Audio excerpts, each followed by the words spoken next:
Good morning or afternoon, good night, good day. That's a good way to start.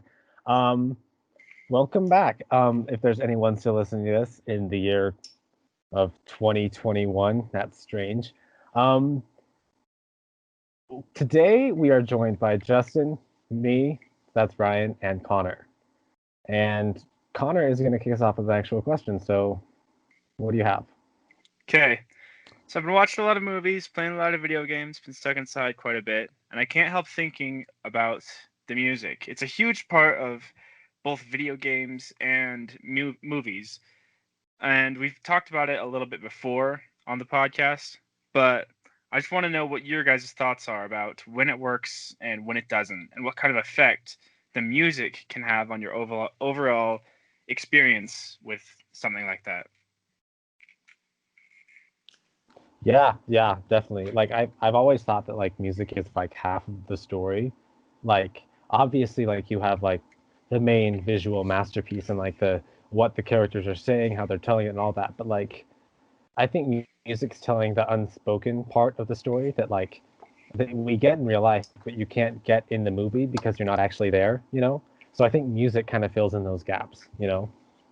Yeah, it can help tell a story in such amazing ways. I've been watching a lot of YouTube videos by a YouTuber called Sideways. He's a really great channel that talks mostly about movie music and film scores and all that kind of stuff. And there's one that he talks about how music can tell a story. And we talked about it a little bit with Lord of the Rings, but the way leitmotifs can carry a story by how they change and all that kind of stuff. So, like, what I was thinking about is an example we've talked about before is the Fellowship theme from Lord of the Rings. You know, it's a short little melodic line, but it tells a story just like the movie does. It starts out slow and soft because the Fellowship hasn't been built yet, but then when the Fellowship is traveling south along the Misty Mountains out from Rivendell, the Fellowship theme grows louder and louder until you hear it in its climax. But after Gandalf's fall and Boromir's death, the Fellowship theme doesn't really ever come back in its full grandeur with the same instrumentation. So one of the biggest things I think for me is focusing on leitmotifs, short musical moments that help to tell a story. Yeah, I love that. I love that video by Nerdwriter. That he goes in depth where each time the Fellowship theme shows up, and also he points out the moment when Sam is going to rescue Frodo from the tower, and the Shire theme plays, but it doesn't fully complete. But you can tell it's the Shire theme as he's like, he's killing the orcs and he kicks them off. He's like, that's for the Shire. That's for whatever else he says, but it's just like little moments that just add so much character, and it kind of makes me think about 1917. We all watched that together, I'm pretty sure. Such um a good movie.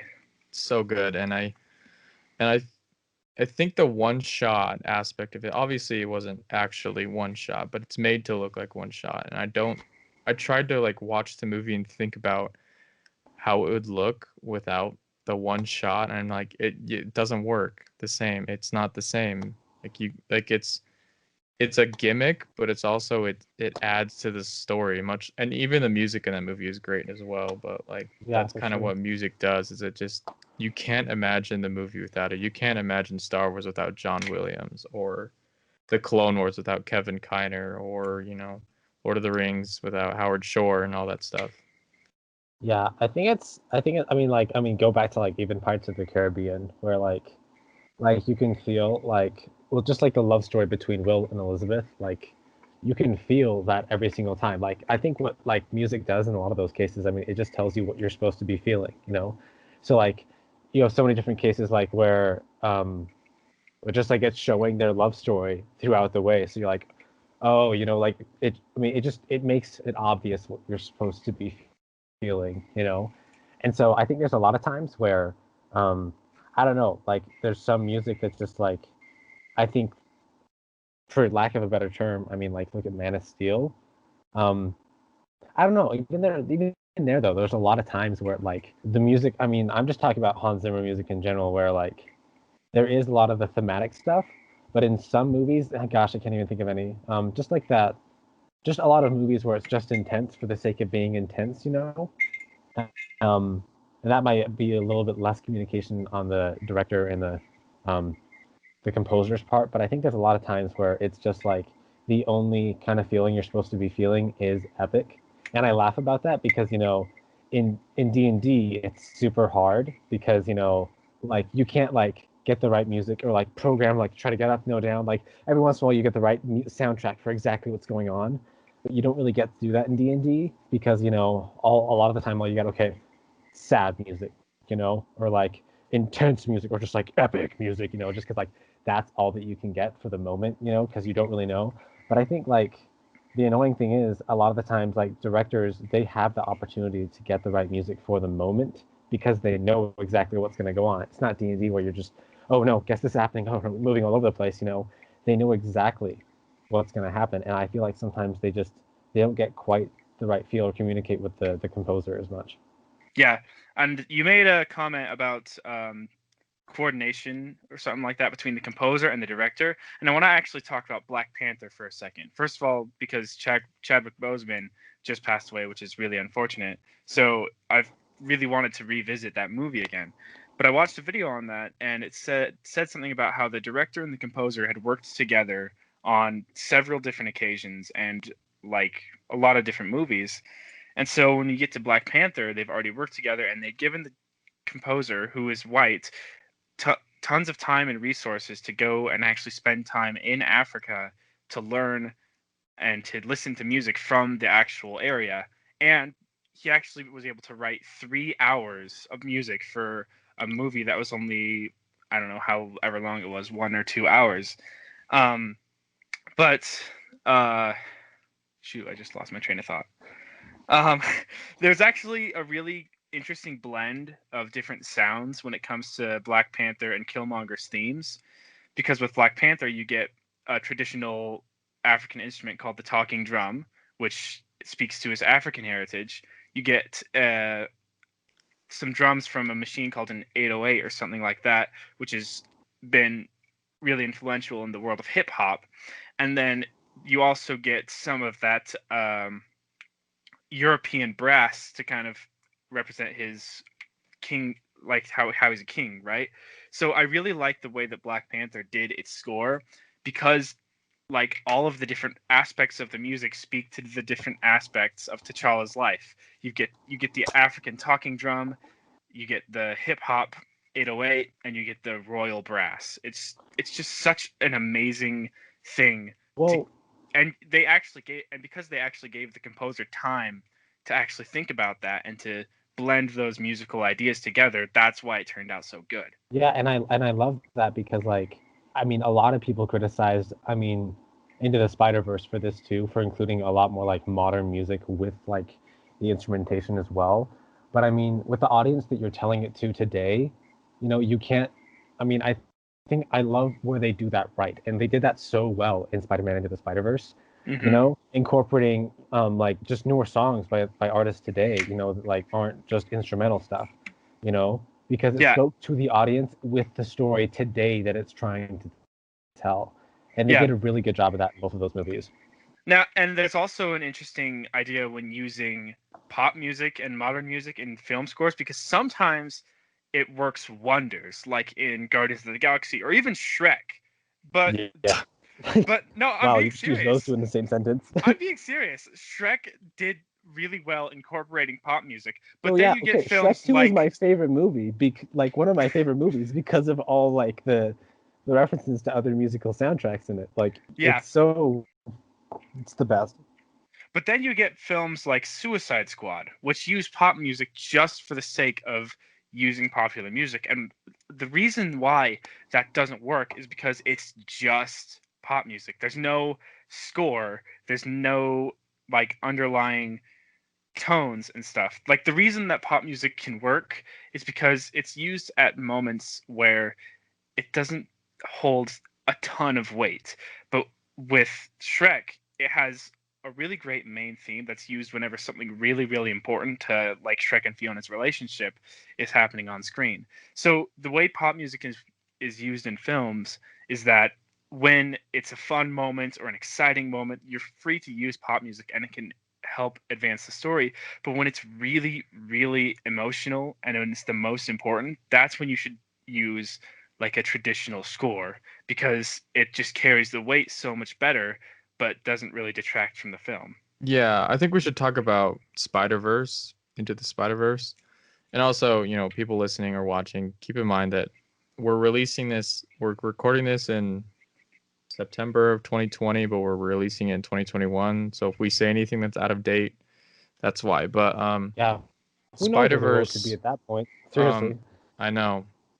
Spider-Verse is interesting because, you know, I'm not a huge fan of like modern pop music or rap music, but I do enjoy What's Up Danger. Like it's cool, but for me personally, I feel like there was a little too much music in moments that it didn't need to be there. Because I love Spider-Verse's soundtrack. That's not like music that's been made. It's like their new soundtrack. You know, Miles Morales' theme is awesome. Spider-Man, you know, the Peter Parker theme is awesome. Spider-Gwen has that little punk rock behind it and it's pretty cool, you know, stuff like that. And it's just like I'm not like upset. I'm just like sometimes I watch the movie and there's a moment where like some modern licensed music pops in. I'm like, do you really need to be right there? Like, Yeah, I mean, look at like going back to Suicide Squad, because I'm a huge 21 Pilots fan, so like it felt a little weird to have Heathens thrown in there because when Tyler Joseph wrote the song, he wasn't writing it in mind for the movie. So I mean, I don't know, like even he said like it just felt really weird to have it in that movie just because it like I mean, for one thing, like it was not at all like what he was trying to say with it. So having it in a movie like that just felt really off to him. And like he was okay with it, whatever, you know. At the end of the day, like he got paid, whatever, you know. But like it just like it felt weird, and like they just wanted to throw it in there to attract a similar kind of audience, you know. Yeah, and I think that it goes to speak back to what I was saying about Black Panther and how the different musical elements can speak to the different parts of a character. Because with Miles Morales, when you get that scene when he finally accepts his role as Spider-Man and he's made his suit and he's going to rescue the other Spider people, you hear "What's Up, Danger," which is a really great song on its own, but you also hear underlying Miles Morales' theme. So it speaks to the two elements of his character. yeah. First, as a kid from Brooklyn with the hip hop, but also with the Spider-Man theme because he's taken up the role of Spider-Man. You know, Yeah, it's Yeah. just they just did a fantastic job with that. Whichever way you swing it. swing it, ha, ha, ha. I Oh didn't my even need to do gosh. that. Wow, I'm so cool. But yeah, I think it's when composers can take different musical elements and use them to tell the story of a character by blending those themes, it just speaks wonders to the quality of the Yeah. movie. Yeah, And let's talk. Sorry. Ludwig, I'm gonna butcher his last name. Ludwig Göransson. He's Swedish. He's the one who composed Black Panther's soundtrack. He apparently composed Tenet soundtrack. I haven't seen that movie yet. Oh gosh. And he also composed The Mandalorian. And Really? like it's so the guy who did Black Panther did The Mandalorian, and it's so different from And that's a Star weird Wars, sprawl but of it films too. feels right. Hmm. It works. And on the topic of Star Wars, there's something I actually want to say about the music in Rogue One because this was the first standalone Star Yeah. Wars story. It wasn't part of the Skywalker saga, so it didn't open with that huge main theme in the title crawl, right? Clone Wars. Sorry. Well, this is just one example. But like there are still musical elements in it that tie it back to Star Wars, such as Leia's theme playing a couple times and the Force theme a couple times, but most of the music in there doesn't really isn't really directly from the catalog of John Williams.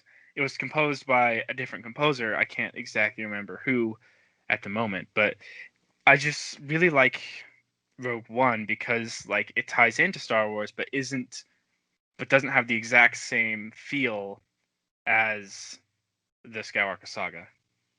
The composer for Rogue One is Michael Michael Giacchino, that's right. Yeah, He's and done a lot of great work. He did The Incredibles, He did Star Jurassic Trek. World, etc. He's a fantastic composer. Yeah, and I love the track in Rogue One. Your father would be proud. You know, once the Death Star like hits Scarif, and then like that it starts playing. It's just really good. It's really good. And then it I think- transitions into Vader. Oh my gosh. I think that's interesting on the point of Star Wars, talking about the Clone Wars, because we always have to mention our baby. But I mean, watching, because we all watched it, most of us together, and maybe it was just me and Justin for some of them, but the episode of, well, just the Clone Wars, that last 4 arc that finished it off, season 7. Oh my gosh, the that was so music good. in that was on point, and like, okay, there's several different things I want to talk about in it. For one thing, the intro music to each of the little segments set the how they set the tone.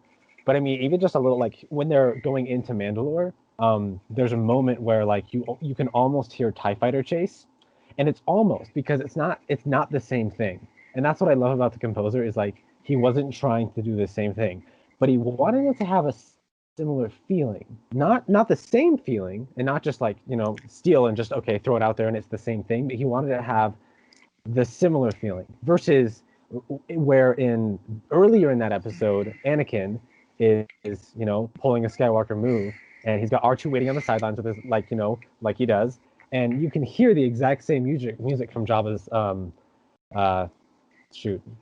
his yacht, whatever. Sail barge. His sail barge, yeah. And then where Luke is saying, this is your last chance, Jabba, release me or die, or whatever, all that. You can hear that exact same music. And I think there's a reason, like, it's the exact same, because, like, those are 2 very different moments where, like, instead of wanting to have a similar feeling, but not quite the same, just evoke, like, that similar, rush, I think it was the exact same in that moment, because, I mean, it wanted to have that same feeling of, father and son, that Skywalker power moment, Yeah. Yeah, and Clone Wars it has such a broad like tracks. Like they're all Star Wars feeling, but they're also really different from each other. Like the opening theme of Clone Wars is awesome, and it feels like the Star Wars opening, but it also has a different feeling. And then you get to planets like Nal Hutta, Ryloth, or something, where these like kind of bagpipe sounding music kicks in, and while they're like traversing the thing, and it's just really cool. And then, like you said, season 7 has such different music as well, that I think season 7, more than any other season in Clone Wars, has more musical callbacks, whereas the rest of the Clone Wars, they mainly have fresh new music, which is great. It's fun it's enjoyable to listen to. One of the moments I want to mention is, well, there's 2 of them, I guess, but there's one. It's the beginning of, it's the final episode. You can hear it's the funeral music for Padme, and I'm still trying to figure out why they put that there, Padme's funeral music specifically, because like I know it's specifically supposed to be that feeling of grief and stuff, but I, for the life of me, can't figure out why they put Padme's funeral music. I can get earlier, the episode before, they put just like the sound, the kind of the low tones in the beginning that you hear all throughout until Order 66, those that just make you feel like something is wrong, which is weird. It's also really cool that immediately, Dave Filoni is genius, so putting that in there was just chef's kiss, but like, because he knew the fans would notice. But I just think it's interesting how, I mean, I get that, like, in the beginning, because it's, Anakin's betrayal. He's starting to fall and make that decision, and, he's starting to lose faith, and fall. You can hear that and feel that, like, something is going wrong. But does anybody know why they chose Padme's funeral music? Does anybody know? Which exact moment are you talking about? Where is it that they're playing that? It's the last episode, like in the beginning. Like it's the beginning music for the last episode. I'm wrong. Am I wrong? Maybe It's been a while since I watched season 7. So You I don't watch honestly it can't every remember. week, Connor? Well, no, because I watch the extended edition of The Lord of the Rings every week. Oh, fair. Yeah, are you Okay. surprised, Ryan? Are you surprised? No, I'm not. Okay. I know. I was just like, Justin, do you have any thoughts? Like, I was just throwing that out there, but like, I was thinking about it like at first, just like this really cool moment that honestly made you feel the grief of what was going on, but like maybe I'd with have to Padme died the Republic. I don't know. Like, I'd have to watch it again. But maybe I don't know. It's like telling you maybe it's a subtle nod to where they are at in Revenge of the Sith at that point. Not the fact that Padme's dead per se, but maybe more that I think, she's dying or she's losing Anakin or something. huh? I, I I, I, wonder. I do think it's probably about the same time. I think it's just telling you where it connects with the Skywalker saga. Yeah, it might be, and that's like very possible because that's kind of what the music in the previous episode in the beginning does. But I almost wonder if instead it's because I can't find it under the title Padme's funeral music, so it might be under a different title, which makes me wonder, is it not symbolizing the death of Padme? Because I mean, well, it is, but like maybe with Padme died the Republic, you know, because her famous line, "As liberty, this is how liberty dies with thunders Yeah, and applause." I'm But, like, pretty sure I think I don't know. Padme's funeral music is the same as Qui-Gon's funeral music. Is it? I'm not sure, but I feel like it's similar Mm. or something. I don't know. While we're on the topic of Star Wars, me and Justin were watching this episode on YouTube about each of the different 9 movies and what their scores and how their soundtracks are related to others. And no matter where you stand on Star Wars, no matter which trilogies or which specific movies you like best or worst, that's your own opinion. But you can't argue that 8 out of 9 times the music is used so well in Star Wars. Some better than others, of course, but there's just so much music in Star Wars that is just used so well. And you can't deny the fact that John Williams really brought his A game when it came to Star Wars. Yeah. Okay, I found Qui-Gon's, and I'm It's gonna the attempt to play same. it through my headphones, and It's the same.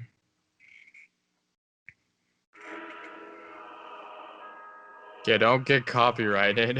it's the exact same. It's the same. So, you know, I showed the video to Ryan as well, and he basically just talks about, why I think the most frustrating part, it's what made Ryan get so angry is that not George Lucas, John Williams recorded 3 hours of music and maybe like 5 tracks were used or something.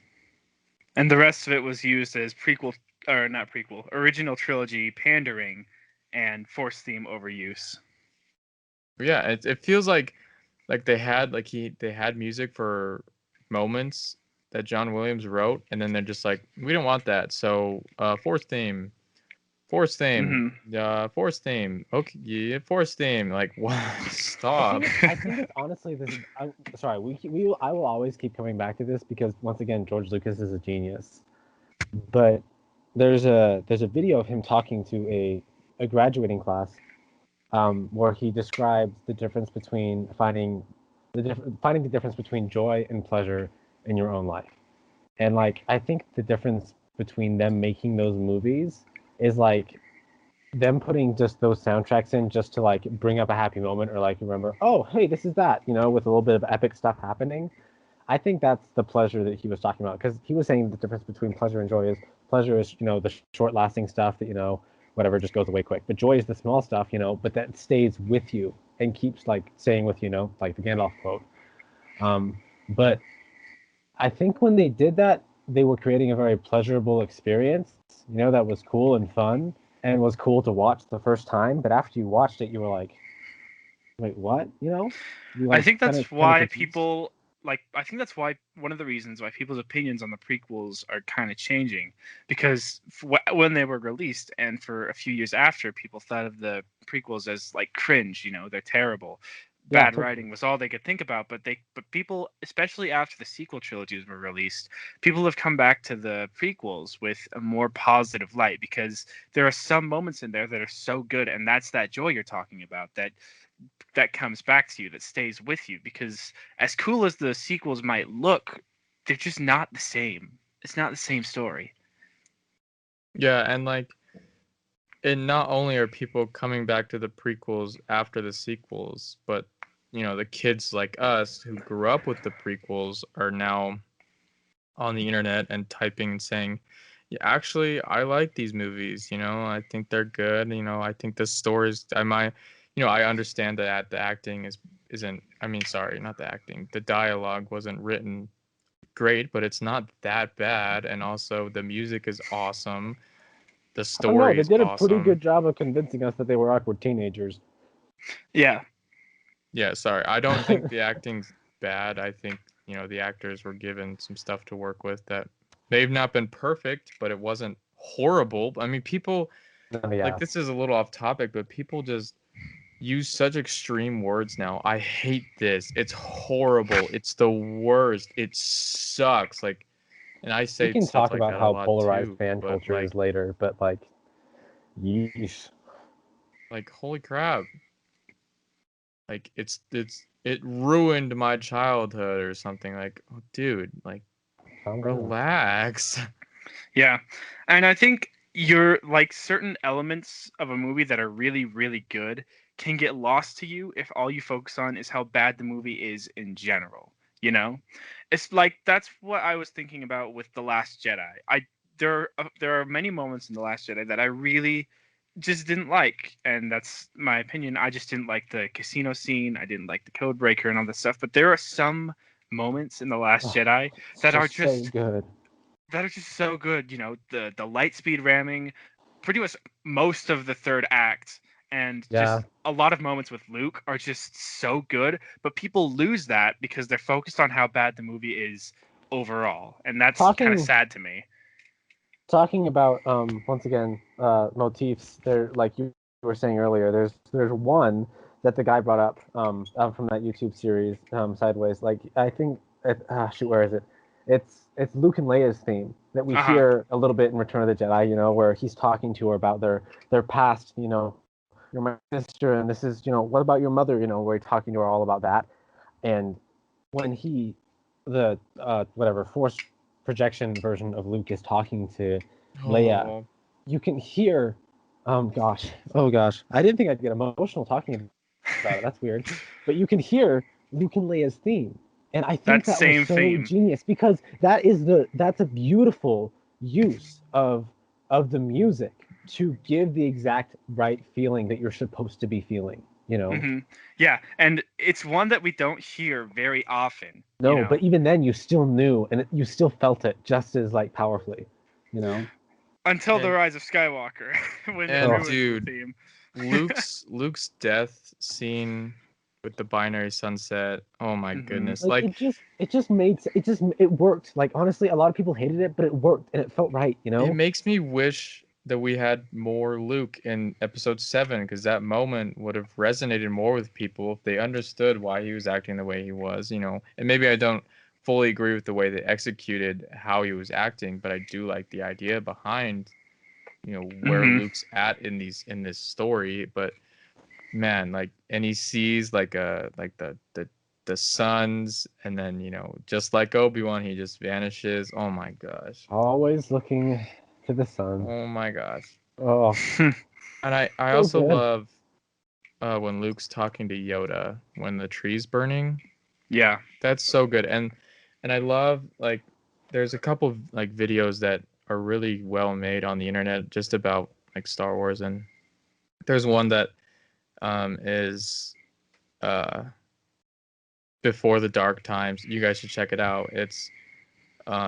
It's really good. But the other one that I'm talking about is The Greatest Teacher Failure Is, Oh, made I've seen by that. Oh, Heroes Fans Production. It's so good. I love the video until the music changes, and I know that maybe they can't use that much Star Wars music in it or something, but I don't know. But the first part of the video is so good because it's showing the parallels, and then it's showing him talking to Yoda.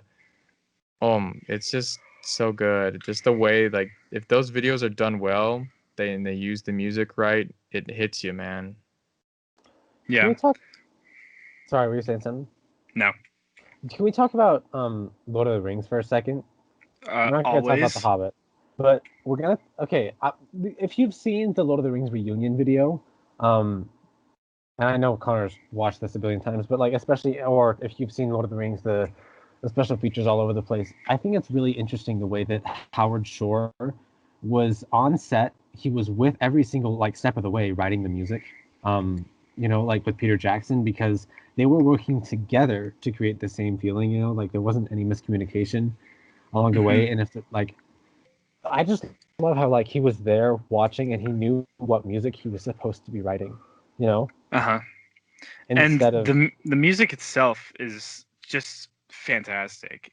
yeah, It I think adds there's so much to the story. I think there's one moment where like in the special features where like it shows Howard Shore watching some as they're like and watching the cameras panning over like the Rohirrim and stuff as they're marching over the hill during the Battle of Pelennor Fields, and he's like, okay, I know exactly what I'm gonna do, and that's where he got like I just love watching that moment like where he knows instead of the miscommunication of them like this might be the right music, you said inspirational, let's just throw inspirational music up there, but instead like they know because music does have a lot of power.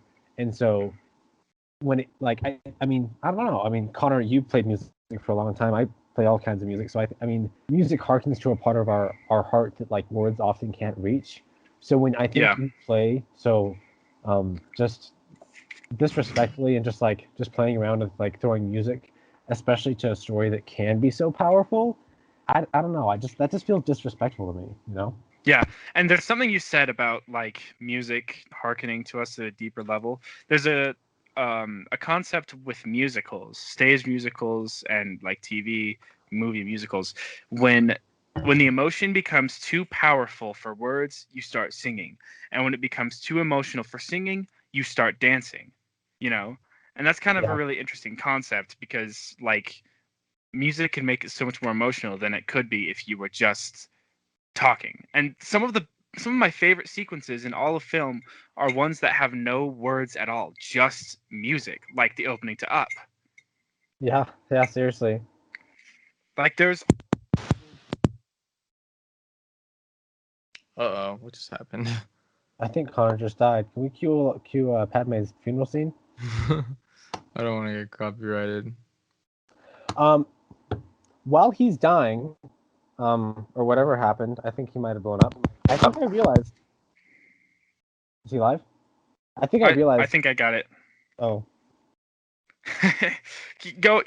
Say what you were saying. I think I realized what that funeral sound is from Qui-Gon's and Padme's, because we only ever hear it during Qui-Gon and Padme, and that made me feel like kind of weirded out. I think it's played at a time where Anakin is losing a mentor or a friend, like it's drawing him farther to I don't know. I'm probably grasping at straws here. I mean, you're probably not that far off. Every time you hear that music, Anakin's lost someone he loves. Maybe not as much as he loved someone Padme, who could have saved him. Yeah. Someone who could have and tried to. And I think, like, on the flip side, this is off topic. No, it's not off topic, but it's flipping the script. I don't know. I don't know whatever. There are times when there's no music that can make a scene better, but you have to use it right. Yeah. And then because otherwise it can feel kind of awkward or empty. Yeah. Yeah. Like A Quiet Place, like it has music, yeah, and it's usually like kind of, it's not, I'm not saying it's cliche, but it's kind of like that kind of undertone spooky music at times when something intense is happening, but when nothing's happening or something could be happening, there's no music. And that's what I love about those moments, because it's like, oh no, what am I supposed to be feeling here? Because usually the the music is telling you what's happening, and then when the music stops telling you what's happening, it leaves you in You're ignorance, and kind you're of like, lost. oh gosh, what's going to happen? That even puts you further on the edge of the seat. I think when people do that, I don't know, it blows me away. Yeah, when silence is used like that in horror movies, it can add so much to like the fear factor. Yeah, because you're like, oh no, what is supposed to happen? Yeah. Oof. So we were on the topic of Disney music, and there's actually something I wanted to talk about with the Disney Renaissance. All those animated musicals in the 90s, from Little Mermaid to Tarzan. It's like 10 movies that did Mhm. massively The well at the music box theater geek office. pokes out his head. That's me. What were you saying? Yeah, they were like the 10 movies that kind of saved Walt Disney Animation and did massively well at the box office with movies like Beauty and the Beast and The Lion King. And there's actually like the music in that is really good, mostly thanks to like Howard Ashman and whoever else was working on the music with him.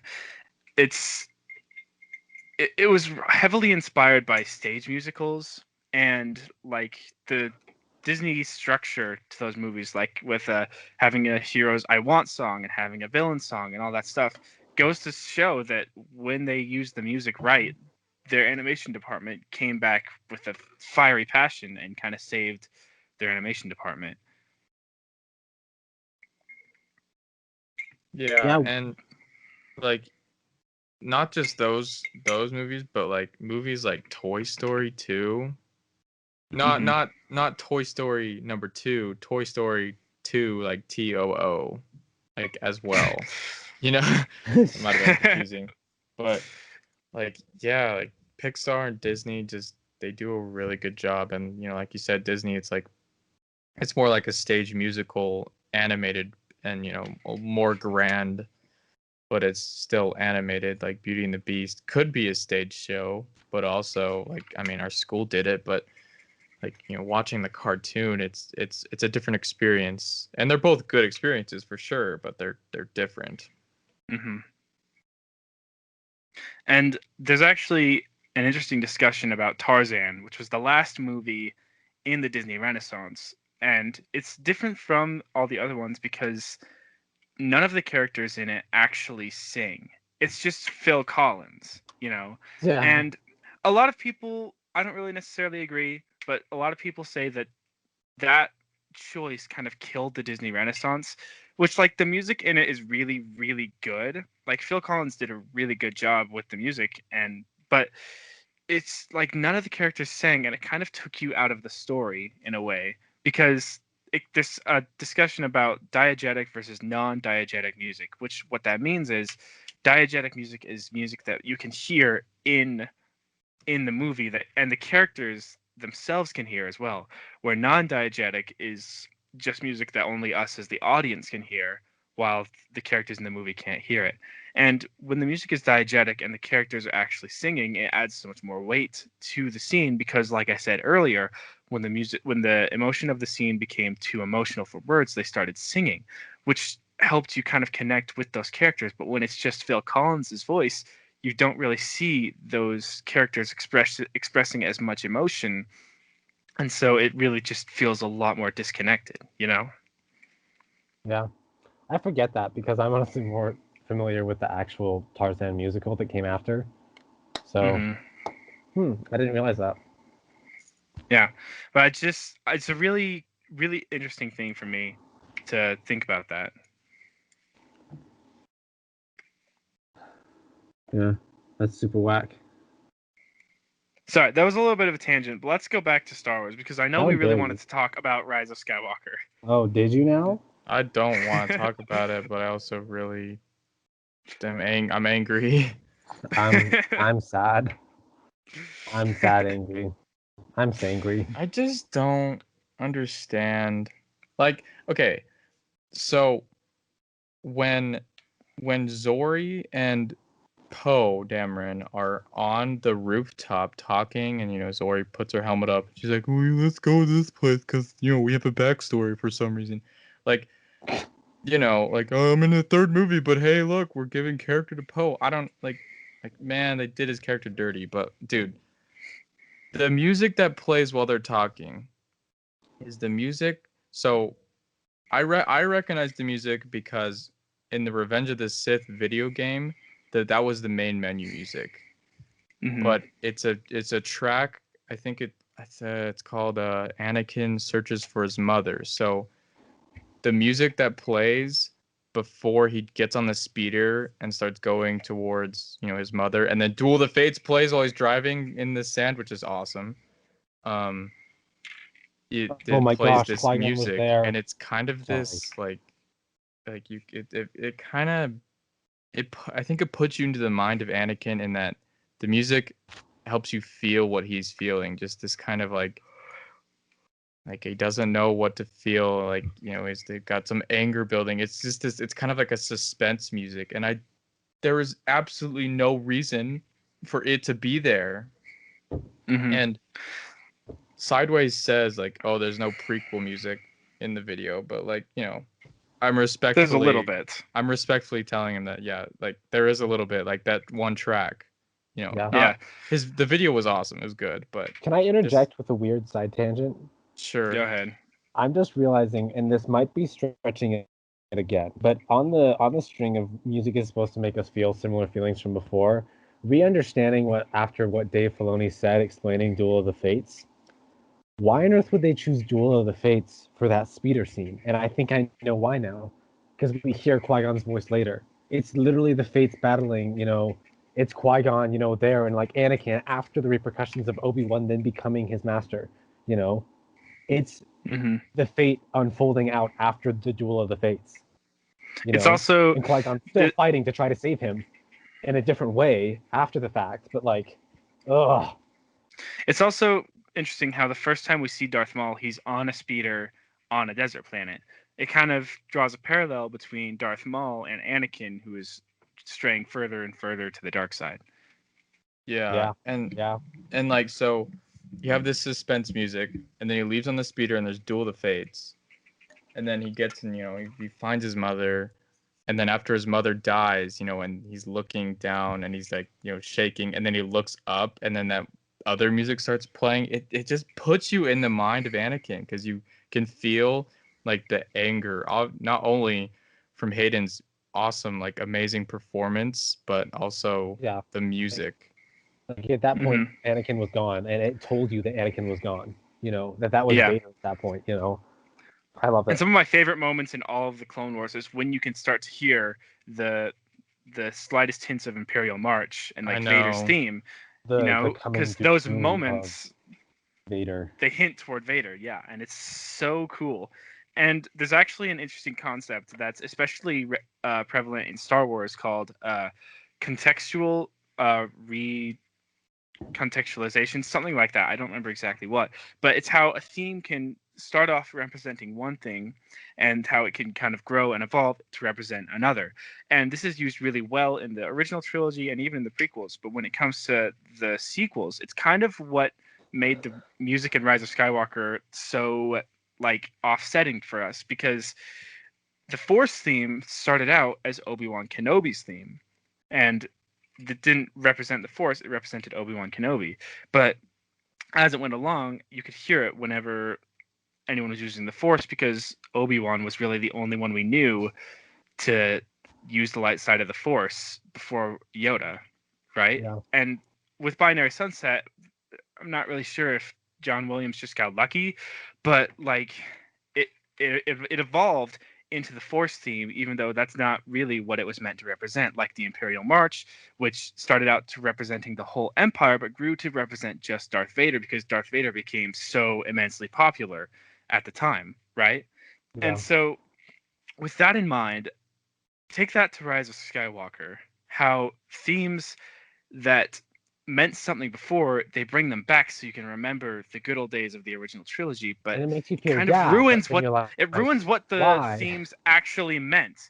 It Yeah. takes away from their actual meaning and makes them feel more like the opening to an anime. Whenever someone does anything cool, they play the Force theme. Whenever the Millennium Falcon does literally anything, they play that main theme. It loses its meaning, it loses its weight, because they're just using it to pander to audiences to make them remember the original trilogy, Yeah, right? you're right. And Honestly, first off, that's an don't example of trash bad anime. recontextualization. But I don't watch that much anime. But like that's honestly so true because honestly I feel like whenever I'm watching any kind of anime and I really don't watch that much, but you have basically like 3 or 4 kinds of music. Like you have the cool epic building music, the actual insane epic building music, the sad music, or the character like defined. Like you have certain set musics that's set for everybody, you know? Like you don't have any like clear defining like changing, you know, you have only a certain kind of music, and that might be I don't know why, but like I feel like that's the way it honestly felt in The Rise of Skywalker. You had these like 4 or so different themes that represented epic, you know, sad, or like other stuff, like you would when trying to find music when you're playing D&D or something, you know. So like it just felt kind of lazy to me. Like, okay, we got our epic music here, we got our inspirational music, we got our sad music. Okay, sad moments, sad music. You know, epic moments, epic music. Like that's all it felt like. And that's what makes me so sad about the fact that John Williams wrote all that extra music for Rise of so much more Skywalker. music. Because And we it doesn't could have help had that they something cut so really much out of it great. anyways.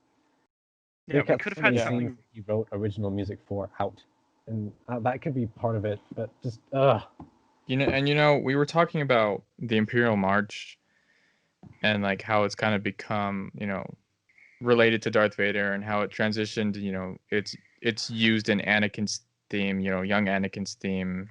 Mm-hmm.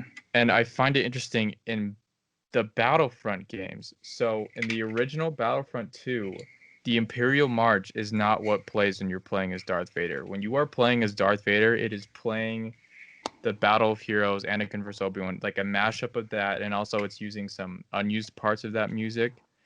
And you know, the top comment by a user, it's just they say, you know, interesting. Usually, when you think Darth Vader, you think the Imperial March, the military might. However, whoever made the game thought that using Battle of Heroes would make him look more like a tragic villain, which I'm like, dude, yeah.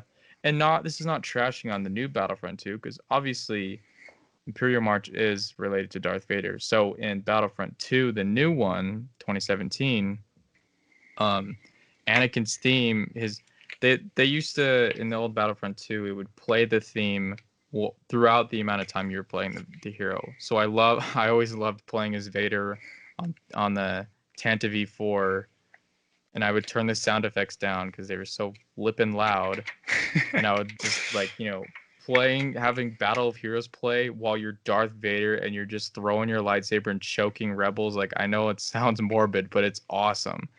But in the new Battlefront 2, the themes for the characters are just kind of openers for when you open into the game, which, you know, it's interesting, which because in the old game it just kind of repeated the music over and over again, which I could see how it would get annoying, but I would never get annoyed with Battle of Heroes, dude. Too good. But it's in the new Battlefront 2, it's Battle of Heroes, but it's like a triumphant version of Battle of Heroes. It's like a Clone Wars Anakin, you know, general of the 501st, you know, this triumphant, like he's entered the battle, but it's Battle of Heroes.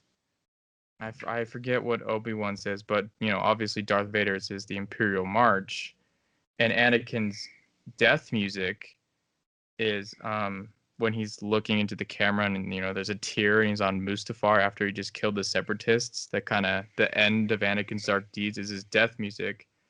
And also what's interesting is that Darth Maul's death music is Qui-Gon's death music, which I don't know why they did that, but that's interesting to me. Yeah. That is kind of interesting. And like, oh my gosh, I just love how much you can tell John Williams cared about Star Wars and how he was and how involved he was, especially in the original trilogy.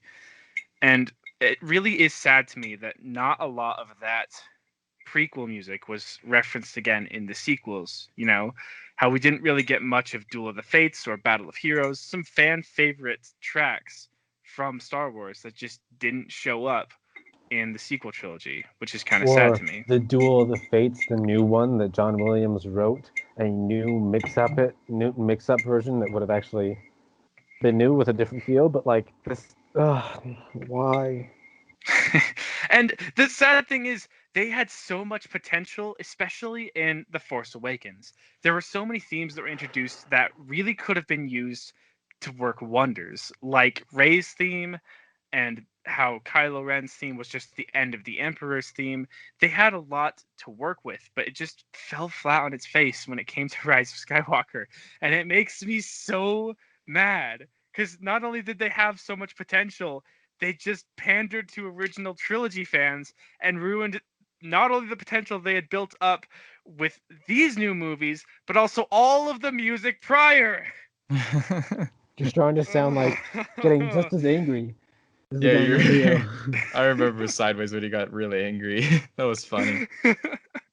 You know, can you just imagine this? Imagine, okay, so Sideways talked about Luke lifting the X-Wing out of the water, and it plays Yoda's theme.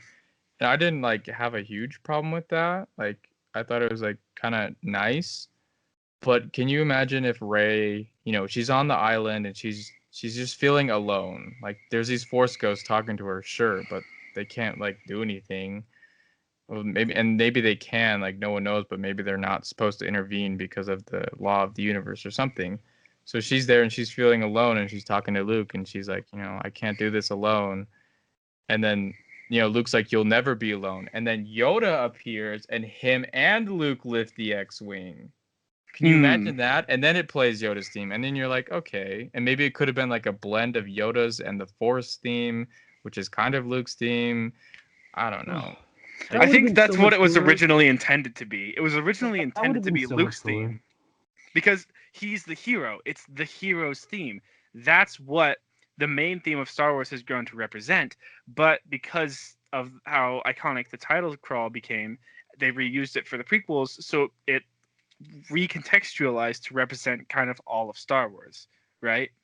And that kind of came back to bit them in the butt because, like I said, it just kind of became an anime main theme for whenever anyone does anything cool. Yeah. Which is just kind of unfortunate. But I think we need to talk about that one scene that made Sideways lose his cool more than anything else, which was when Rey's confronting Palpatine, right? Oh my god. She's laying there, staring up at the stars, and trying to reconnect with all of the Jedi using, guess what? The Force. So when she's connecting with the Force, don't you think you should play the Force theme? No, because they just played Rey's theme when she's talking to all the Jedi with the Force. But when Rey herself is confronting Palpatine as he's saying he's all the Sith, that's when they play the Force theme. Because it's just an anime at this point. I mean, yeah. Like, you could just switch the tracks around and it would have been a little better, but I still don't like the scene anyway. Yeah. Like yeah. the Force Ghost talking was cool, Give us a but duel. bro, if it's that kind happened of after a huge anticlimactic. duel, that would have been it's so much so cooler. anticlimactic. Give us a huge duel, then give us that scene. I'm sorry. That's where the duel debates would have been. Like, I mean, people make jokes about, oh, Palpatine got shocked in the face again. Like, how many times is he gonna do that? But like, seriously, dude. And imagine Come this. on. Think about that one Clone Wars episode where Darth Maul and his apprentice are fighting Palpatine, right? And how about in episode 3 when Palpatine's fighting all the Jedi? Don't you think if he's just sucked the life out of Rey and Ben, he would be in a position to duel them? And we've seen his capabilities with a lightsaber. It would have been amazing. Are you kidding me? I'm so angry about that, dude. You have no idea. And the best part, the best part, like 3 months for that. The best part. Hey, guess what? If you use 2 lightsabers. Oh my gosh. I was like, what? Because she's like blocking it, and then she brings the other one up, and then all of a sudden it's redirecting the lightning. Like all of it. I know that maybe there was some Force crap involved, but don't visualize that with 2 lightsabers. If Mace Windu had just forced freaking Kit Fisto's lightsaber over to him, and he would have had 2 lightsabers, it would have been like boom, and he could have killed him. Or if Anakin had just been, the chosen one and figured out how Force healing worked, he would never have turned to the dark side because he could have just healed Padme. But no, we've got to save that for Rey so she can inappropriately touch a snake. Yeah, Force healing was a plot device, and I did not enjoy it. Like But I'm not mad that force healing existed. It does. That's a thing. But like, it just felt awkward. okay, So we're kind of getting away Sorry, from we're getting we're away kind of from getting music. away from music. This is We're what kind of talk happens going when about you into like a talk about tangent. episode 9. what I talk about Hans Zimmer or something. I'm kind of looking at my music catalog down here and thinking about like different things we could Whoa. talk about. But let's talk about video game music for a second. I'm Okay. looking over at like the video games on my shelf over here, and the one that caught my eye was Subnautica. Have you guys ever played Subnautica? Nope. No, Okay, but do you know what it's about? no. I do ish. You essentially you crash land on an alien planet that is like 99% water, right? You're stuck on a planet and you have to survive in an alien ocean. But the music is just it's just so good. Like it's really like techno and futuristic and all that kind of stuff, but it builds on the terror of the open ocean so well and just makes you feel like Subnautica terrified me more than anything like Five Nights at Freddy's or even Slender. Subnautica terrified me because of the music and because of the ocean in general. It's just so good. You guys should Yeah. watch some Yeah. Subnautica. I should. Oh, okay. I know it's Star Wars, but it's not. It's a good thing. It's a good Star Wars thing. Star Wars Knights of the Old Republic. I think it's my favorite game ever. The guy who did the music for Knights of the Old Republic also did the music for Skyrim. And one of the best tracks from Knights of the Old Republic is Bastila Shan's theme. It's so beautiful. It's almost as beautiful as the Luke and Leia theme and like the Force theme. It's really really good, and it's used well. I don't want to spoil anything, but there's a moment where you don't hear it for a long time, and then it comes in at a point that just like hits you in the feels. It's just so good. But Jeremy Soule actually put he changed it up a little bit, but he put a small bit of Bastila's theme into, I think it's either Far Horizons or Distant Horizons, a track from Skyrim, and you can hear it for a second, and it's just so good. And like even just Skyrim's music, holy crap, the amount of Mhm. times we've used Skyrim music for D&D stuff, like it's just got, if you ever just want music to play in D&D where your characters are just exploring, play Skyrim music, play like, the overworld Skyrim music, because it's just so good. Like And it, Yeah. I don't think we can talk about video game music without at least mentioning Minecraft. oh yeah. Like as funny as that may sound, but the music in Minecraft is just it's spectacular. Like the It's an first interesting original, choice, yeah, because like I mean, they're like they could have chosen like a more epic or like whatever soundtrack, but I think it fits the point of the game where it's like this calming, just zen music because like you're not supposed to be feeling so dramatic while playing Minecraft for Pete's sake, yeah, So it just calms, it just calms you down. yeah. And some of the first tracks that were written by C418 for Minecraft, they kind of emphasize that fact of being alone because at first when the music was written, Minecraft wasn't multiplayer; it was just single player, and that music kind of made you feel really alone because sure you've got villagers and all of these animals and stuff, but really you're alone. There's no one else like you besides the zombies and the skeletons, and that music kind of has a like a peaceful kind of melodramatic hope to it, and it just adds so much to the story, and it's one of the reasons why Minecraft has become one of the most popular games of all time. Yeah, I think is And because of the then music. you I go think it's to the funny. Nether I think and it's the funny. end, and it I think it's funny gets then because the other music is so peaceful.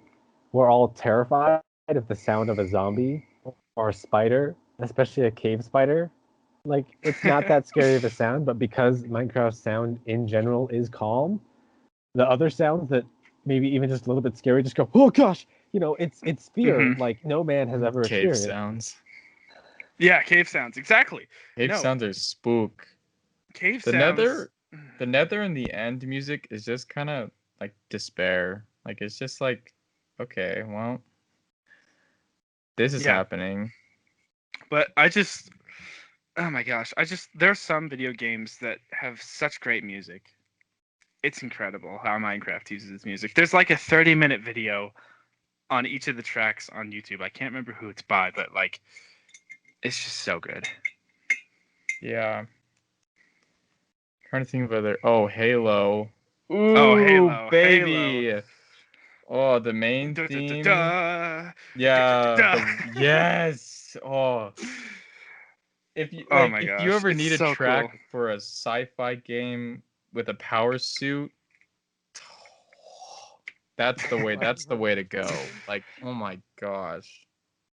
And even in games like Halo Wars, that one's got some good music too. Yeah, Halo Wars 2 had a good main theme. That was sick. I liked it. It's just, it's like video games are such a different experience, yet they still have the same perks as movies where if you add good music in there, it just makes it so much better. Mm-hmm. And like, there's probably moments in video games where I wouldn't have cried if the music wasn't the way it was. Oh yeah. I love. Gosh. Sorry, this is just a comment, but Assassin's Creed music. How is that never? How is that never not just good? You're a little quiet, Ryan. How is it Yeah, like just the Assassin's Creed music? How is that just never not good? Yeah. I've Ezio's never theme- really played Assassin's Creed. You played Ezio's the music music though. is really, really good. And like Black Flag has just some great combat tracks. Like that's the thing. Like combat is more exciting with better music because you're Oh, yeah. jamming, and you're also. I was going somewhere with that. You're also you're jamming and I don't know, pounding. I don't know. Okay, so I'm looking at Sideways' channel. If there's something else we wanted to talk about, and one of his videos was on the live-action Disney remakes. What are your thoughts on the music in those? Ooh, I've not seen The Lion King. Good. While we're talking about music, we have to talk about The Lion King and Be Prepared. Oh boy. That did feel more awkward in the live action. Oh my gosh. Why would you take one of the most bombastic and iconic villain songs in all of Disney and replace it with slam poetry? Why? It makes me so mad to think about Be Prepared. Ugh. I didn't know Connor was so passionate about this area of Disney. It's just I really like The Lion King, but I love Be Prepared. It's such a great song, but they just shafted it. Connor is impassioned over here, folks. Okay, I'll calm down. Aladdin wasn't bad. There were I actually loved Aladdin. there was some music that they did that were different from the cartoon. Yeah. I'm sorry, the cartoon movie, The but animated they were one. like good. No, yeah. Mhm. And I people mean- complained about a lot of them, but a lot of people's complaints were actually what I loved about it. I don't know. That's just me, though. I really do think there was a bit of missed opportunity in that, though, because if you listen to the credits of the live action Aladdin, you can hear a different version of Friend Like Me where Will Smith is in his element. He's not trying to do a Robin Williams impression. He's just being himself, and he's like just doing what he had been doing for years. And I But even kind of wish we would have gotten that instead of trying to make us think of Robin Williams, because like they're just two very, very different actors. And I didn't have a problem with Will Smith's performance. He was probably one of my favorite things in the entire movie, but I just wish they would have let him be in his element for that one. I don't know. I felt like he did a really good job as himself, even with A Friend Like Me. Yeah, and I mean, he did good. Don't get me wrong. I really like Friend Like Me in both versions, but there are just a couple of moments. Yeah, I really think there was he could have done so much more, and it could have just been more his. That's kind of my only complaint with that. Yeah, and also, Jungle Book. Oh, I think it was actually interesting to have Christopher Walken as the ape. Don't get me yeah. started on Christopher Walken. Like that version of I Want to Be Like You it's different, but it's kind of cool. But I do like Mhm. prefer the old one. Like the old one's just goofy and funny, but like the new one is like it's really cool and kind of sinister because it's like Christopher Walken, man. Like It makes it less innocent, but I mean, at the same time, Christopher Walken has no emotion, so whatever. Speaking of Jungle Book, actually, it kind of brings up an interesting concept because when Baloo and Mowgli are floating down the river, they're singing "Bare Necessities," right? You can actually hear whoever the actor is for Baloo. He's singing in character. He's not. It's not necessarily the best stage musical performance. It's not. It's not. It's not. What's his name? Whatever. I was trying to make a Bill reference. Never Murray. mind. It's Bill Murray. That's right. You can hear him just like all carefree and just bouncing, kind of like Baloo would actually do, Which feels rather like than bare giving a necessities. perfect rather than giving a perfect performance. But that actually brings up a point that Sideways made about the live action Beauty and the Beast, because Belle and her singing, as much as I love Emma Watson, it felt So kind of auto-tuned. artificial. Yeah, it was so artificial. She wasn't Ugh. singing in character because it was perfect, Every vibrato, every attack, every release was perfect. And so artificial, so fake. And if you think back to the animated Beauty and the Beast, you can actually hear the actor for Belle um, smiling as she's singing, like her character actually does in the movie, and it makes it feel so real. But with the live action, it's just so artificial. It's so fake, and that's like one of my biggest complaints about these live action remakes. I don't know, man. I'm just sitting here enjoying Obi-Wan Kenobi as Lumiere. Yeah, that's valid. That's valid. I kind of like the Beauty and the Beast live action. Like obviously you prefer the cartoon version most of the time, Mhm. but like it was still fine. Like it was good. I'm actually really excited to see Mulan, the live action of Mulan, because it's not what The Lion King was. It's not a shot for shot remake of the original one with like a few minor changes, including getting rid of the best song in all of Disney. Um, but like it's a completely different story on its own, and I'm kind of interested to see what they do with the music in Mulan. Is it I'm gonna super be a curious. musical? Is it like are they No, gonna it's break? not. Okay. So Oh unfortunately, we're not going to get "Be a Man," which yeah. is I such a don't great know. song. I've heard it was actually really good from like the people who've watched it. They even went in with the expectation of it like sucking. Hmm. And you're The really music, quiet. but like they said that like they still really enjoyed it and loved it Hmm. because it was different And than what that's they my were biggest expecting because it thing. wasn't like shot for shot remake. Yeah, if they tried to like take the original source material and tell a new story, then I really don't have a problem with these remakes. But when they try to just be the original one but with better graphics, it just doesn't work for me. Like that But might it's work for not video better games. graphics though. Yeah, in some cases it's even worse. And like I could go on a whole side tangent about how CGI is ridiculously overused, but that's a topic for another time. Because the music in the live action remakes it just leaves something to be desired, in my opinion. Of course, there's some really good additions, like how with these they've given like the love interests their own song. The Exactly, made Beast. them less of a brick wall that could be pandered to and more of an actual person. Yeah, That like was the nice. Beast got Evermore. Jasmine got Hold up, the Beast what's already her had a face? song, Connor. Well, okay, it's been a long time since I've seen the the old Beauty and the Beast, but he I'm did more get a new talking song. about He got a new Jasmine. song. Yeah, Yeah, Jasmine Jasmine. got Jasmine actually got a super cool song. I And a mean, lot of people thought it was she too had a preachy or song, didn't whatever, she, in but the I'm like, original? I don't not think really. so. I thought. Wait, what? But I really like the new songs they've added. Evermore I is probably love one of my I favorite songs. Evermore's cool, but like, I it's not like as good as their original song. And now I can't remember what it's called, and I'm kind of freaking out. it. Did the Beast get a song in the original? Yes, he did, and I can't remember what it's called. One sec, let me ask my brother. Are you sure? Because I don't feel like I remember that. Hold on, I'm gonna look up the Yeah, soundtrack. I swear Jasmine had a song in the original. The original Aladdin.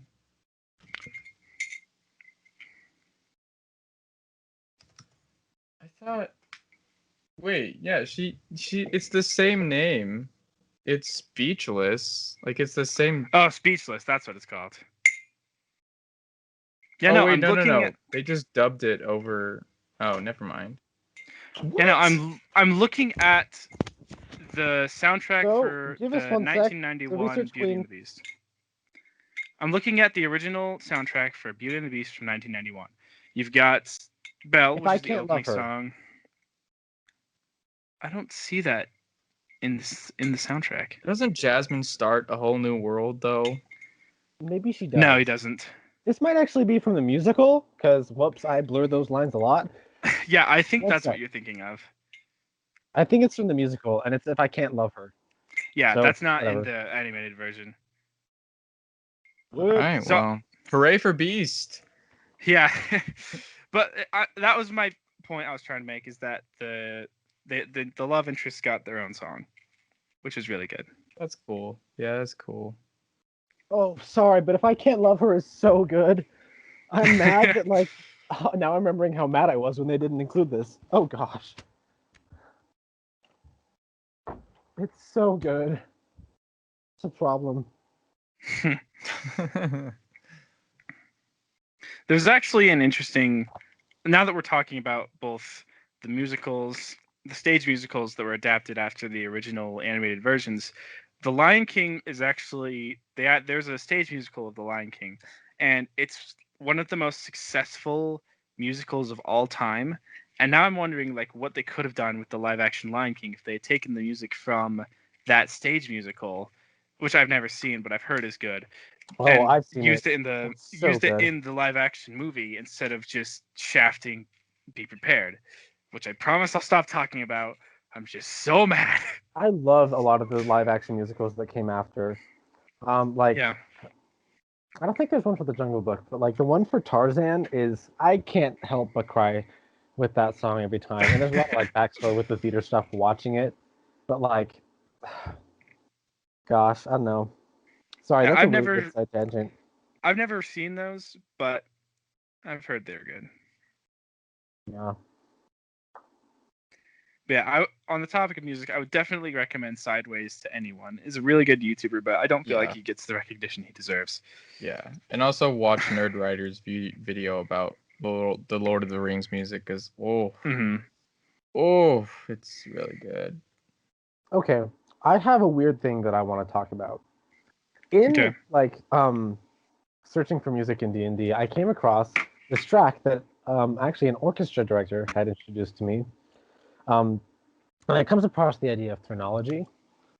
I don't know if you've heard of this, Connor, but there was a part in the D&D campaign I was running where I really just wanted it to be the most terrifying thing I could possibly create, which I then went later to create more terrifying things because, yeah, that's fun. But in this specific moment, it was less, it was a terrifying moment, but it was honestly more scary with the music that I added.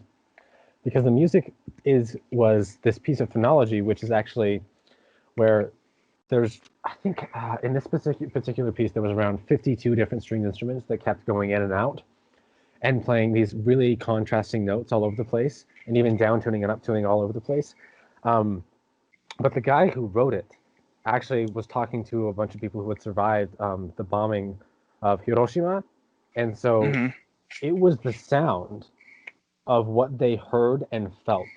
So there's a reason I picked that music, because it was so terrifying and so just like, and that was a case where like I wasn't perhaps creating the most terrifying environment, but because I had that music, I could steal it and steal the emotion that it was giving, which is, probably not the best idea to call it stealing, but like I could steal that and use it to make them feel real terror. Yeah. And Justin, you were there, like that Yeah, so terrifying. we were running Ryan was running a short adventure, Connor, all three of us were there, and like he was doing some spooky stuff, but I was kind of used to it because in Subterfuge, for those of you who have listened to our D&D podcast, we talk about Subterfuge a lot. it's set in the same universe, but we're encountering some spooky things, and I was like, well, this is nothing compared to a place we went called the Fen, which is it was just spooky, and I didn't feel scared that entire time, but then Ryan after the session was showing Kaladin that song, the music that he's talking about, and it just like the way the music is designed is to make you feel unsettled and fearful, and it did that. It made me like kind of scared, like with all the spooky ghost, wraith, whatever, deemed fiend, whatever crap was going on, did not scare me in the slightest, but like that music made me feel fearful. Like it's just Which I think it's harkens not again fun. to the parts of our like, I guess your soul really of like where words stop and it's just emotion. Yeah. I mean, There's something as actually awful as experiencing that bombing. I mean, how else can you try to relay what that would possibly feel like, or just be like to Yeah. survive that? one of the shirts that they always sell at BOA, which is the end of season final marching band competition, is a shirt that says "Words fail, music speaks," and that's kind of the big message that you can take away from that, is that when words are insufficient, music can tell a much greater story than words ever could. Wow, I feel like we should just end it right there, man. Yeah. That sums Yeah. up the whole thing. When words And fail, music use them speaks. and use music respectfully, because otherwise you're doing the emotions and honestly not like in a religious sense but just in a human sense, the soulful and spiritual emotions that you're evoking disrespect. So use music respectfully.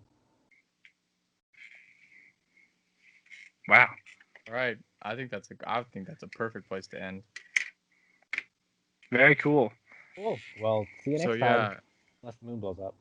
go ahead and check out our other episodes if you're listening, and we also have we're also doing some gaming streams, and you can check those out, and we're working on highlight videos for those as well if you want to just wait for those instead of watching 3 hours of us derping around in Minecraft. Who would want that? We also have our podcasts aren't just on YouTube, they're almost everywhere: Spotify, iTunes, all the places. Look for us. We should have links down in the description too, so Yep, for our socials. for sure. If Alright, anyone's well, listening, have a good rest of your day, and we'll catch you guys next time. Adios. see you guys later.